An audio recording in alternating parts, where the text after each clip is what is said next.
আপনারা একটু শাহজাহানপুরে কাঁচা বাজারে খোঁজ নেবেন, মাছ বাজারগুলো কারা বসায়, সবজি বাজারগুলো কারা বসায়, ফুটপাতগুলো কারা বসায়, এগুলো একটু খোঁজ নেবেন। স্কুল কমিটি কারা দখল করেছে, গণপূর্তের টেন্ডার কারা দখল করেছে। তো উনি যদি দূর করতে চায়, ওনার প্রথমে ঘর থেকে এটা শুরু করতে হবে। ইনশাল্লাহ আমরা চাঁদাবাজ, দুর্নীতি এবং সন্ত্রাসের বিরুদ্ধে আমরা একটা এখানে ঝাড়ু মিছিল করব। এই ঝাড়ু মিছিলে আমরা দুর্নীতি, চাঁদাবাজ, যারা সন্ত্রাসী রয়েছে ওদেরকে ধিক্কার জানাবো। কয়েকদিন পরে আমরা ঝাড়ু মিছিলটা করব। তো অনেকেই আমাকে একটা প্রশ্ন করছে যে আমি শুধু চাঁদাবাজের বিরুদ্ধে নাকি বলে যাচ্ছি, আমরা কি করব সেটা নাকি বলছি না। আমরা বাংলাদেশের স্বাস্থ্য ব্যবস্থা করতে চাই, বাংলাদেশের শিক্ষা ব্যবস্থা করতে চাই। আমরা নতুনভাবে ব্যবসায়িক যারা রয়েছে তাদের একটা সুন্দর ব্যবসার পরিবেশ করে দিতে চাই। এবং আমরা হলো যে রাজনৈতিক সংস্কৃতি যেটা চাঁদাবাজ, দুর্নীতি কেন্দ্রিক, সেটাকে বন্ধ করতে চাই। এবং আমরা এখানে যে গুম খুন হয়েছে সেগুলো বন্ধ করতে চাই।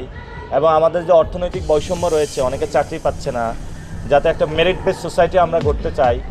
স্কুলে যাতে লবিং বেস কোনো বাচ্চা ভর্তি করাতে না হয় সেটা আমরা বন্ধ করতে চাই। সবার সমান অধিকার আমরা নিশ্চিত করতে চাই।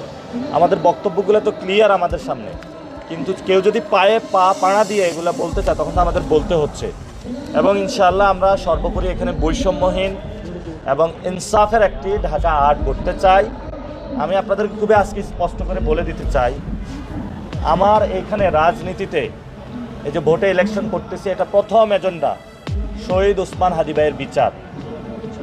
2 নাম্বার হলো ইনসাফের ঢাকা আর্ট প্রতিষ্ঠা করা। 3 নাম্বার হলো পুরো বাংলাদেশ থেকে ঢাকা আর্টে রুগীরা আসে, আমরা পুরো বাংলাদেশ থেকে যারা রুগীরা এখানে চিকিৎসা নিতে আসে তাদের জন্য একটি সুন্দর ব্যবস্থা করে দেব। পুরো বাংলাদেশ থেকে ওইখানে অনেকে শিক্ষা ব্যবস্থার জন্য পড়তে আসে ঢাকা মেডিকেল বুয়েট, আমরা তাদের জন্য একটা সুন্দর শিক্ষা ব্যবস্থা পরিবেশ তৈরি করে দিব। এখানে মতিঝিল রয়েছে ফাইন্যান্সিয়াল হাউস, আমরা এটাকে নতুনভাবে গড়ে তুলব যাতে বাংলাদেশের ফাইন্যান্সিয়াল হাউসগুলো নতুনভাবে গড়ে ওঠে এবং সুন্দর একটা স্ট্রাকচারের মধ্যে চলে আসে।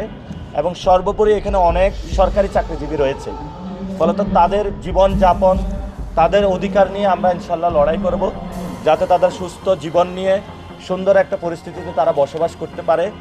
এবং সেখানে আমরা হলো দুর্নীতি বন্ধ করে দিব। আমাদের এখানে দুদক রয়েছে, আমরা দুদককে অ্যাক্টিভ করব। আমরা এখানে